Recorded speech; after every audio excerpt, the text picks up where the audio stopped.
Bismillahirrahmanirrahim. Subhanallah walhamdulillah wa la ilaha illallah wallahu akbar wa la hawla wa la quwata illa billahil aliyyil azim. Semasa kita masih hidup di muka bumi ini, nur Allah Tuhan tutupi dengan jasad yang berupa materi, benda. Mungkin ada yang belum paham tentang Nur Muhammad. Sebenarnya Nur Muhammad itu nama lainnya adalah Nur Allah. Dalam Al-Quran, jika saudara buka satu persatu, ayat demi ayat, saudara tidak akan menemukan tentang Nur Muhammad. Yang ada hanyalah Nur Allah. Disebut Nur Muhammad itu adalah maksudnya Allah menyebut nurnya sendiri dengan nama Muhammad. Sebenarnya nurnya itu adalah sifatnya sendiri, yang mana Allah sedang bermain-main dengan dirinya sendiri. Nur Muhammad itu berbeda dengan diri Nabi Muhammad sallallahu alaihi wasallam. Nur Muhammad itu ada dalam diri kita semua, namun hanya ada satu Nur Muhammad bagi semua makhluk, sama-sama terhubung kepada Nur Muhammad. Antara dirimu dan diri Rasulullah sallallahu alaihi wasallam, bedanya engkau jauh karena engkau masih terliputi nafsu, sedang diri Rasulullah teramat dekat dengan Nur Muhammad.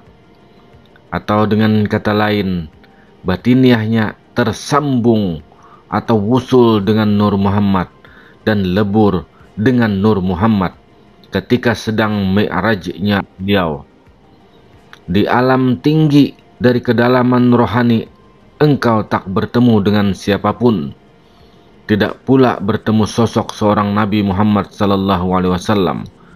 Namun engkau adalah dalam hening sunyi sendiri, tidak ada yang engkau temui selain dirimu sendiri, kenyataan diri daripada jati dirimu sendiri. Jati dirimu yang sejati itulah wajah Tuhan yang disebut ilahi. Batiniahnya adalah Rob semesta alam. Hakikat Nur Muhammad itu merupakan nur yang terpancar dari zat Tuhan. Nur Muhammad adalah yang pertama diciptakan dan merupakan roh dari segala makhluk. Sehingga tidak ada makhluk tanpa adanya Nur Muhammad. Karena dengan Nur Muhammad inilah Allah Subhanahu wa Ta'ala melahirkan secara nyata sifat ketuhanannya dalam diri setiap makhluk, bukan zat. Hidup kita karena hidupnya Muhammad dalam alam batang tubuh kita. Hidupnya Muhammad dalam batang tubuh kita karena hayatnya Allah Ta'ala.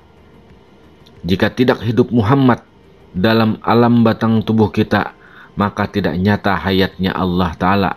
Bukan kita yang hidup, melainkan Muhammad. Tahu kita karena tahunya Muhammad, ilmunya Muhammad pada hati kita, ilmunya Muhammad pada hati kita dengan ilmunya Allah Ta'ala. Jika tidak tahu Muhammad pada hati kita, maka tidak nyata ilmunya Allah Ta'ala. Bukan kita yang tahu, melainkan Muhammad. Kuasa kita karena kuasanya Muhammad. Kudratnya Muhammad pada tulang kita, kuasanya Muhammad pada tulang kita dengan kudratnya Allah Ta'ala. Jika tidak kuasa Muhammad pada tulang kita, maka tidak nyata kudratnya Allah Ta'ala. Bukan kita yang kuasa, melainkan Muhammad. Berkehendak atau iradahnya kita karena kehendak Muhammad pada nafsu kita. Berkehendaknya Muhammad pada nafsu kita dengan iradatnya Allah Subhanahu wa Ta'ala. Jika tidak berkehendak Muhammad pada nafsu kita, maka tidak nyata iradatnya Allah Ta'ala. Bukan kita yang berkehendak, melainkan Muhammad. Mendengar kita karena pendengaran Muhammad pada telinga kita. Mendengarnya Muhammad pada telinga kita dengan samanya Allah Ta'ala. Jika tidak mendengar Muhammad pada telinga kita, maka tidaklah nyata tamaknya Allah Ta'ala. Bukan kita yang mendengar, melainkan Muhammad. Melihatnya kita karena penglihatan Muhammad pada mata kita. Melihatnya Muhammad pada mata kita dengan basarnya Allah Ta'ala.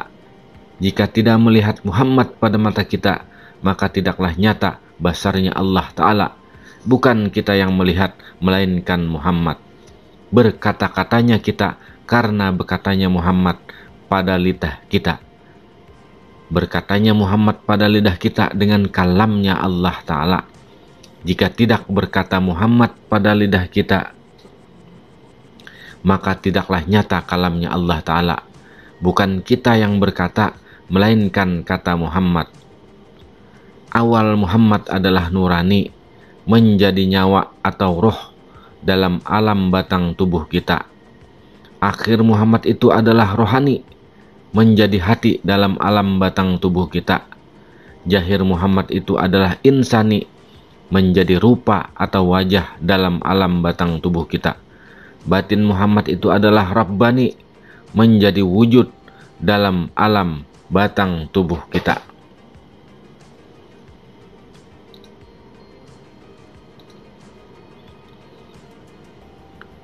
Semasa kita masih hidup di muka bumi ini, nur Allah Tuhan tutupi dengan jasad yang berupa materi benda.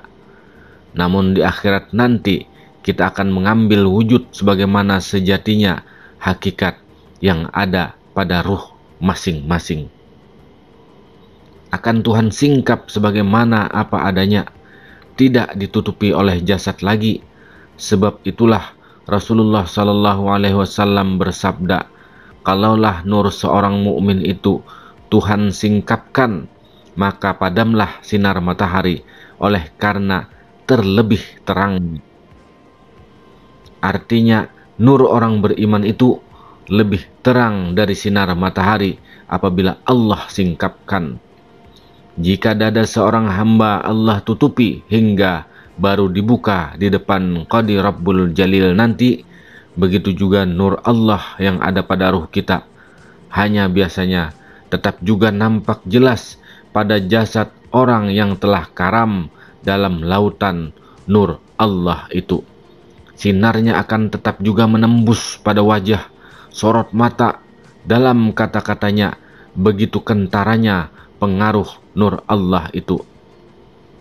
Bahkan nur Allah yang ada di dalam dada ahli tharikah dapat juga melimpah ke dalam benda-benda, ke dalam diri makhluk hidup dan yang lainnya. Wallahu a'lam bishawab. Assalamualaikum warahmatullahi wabarakatuh.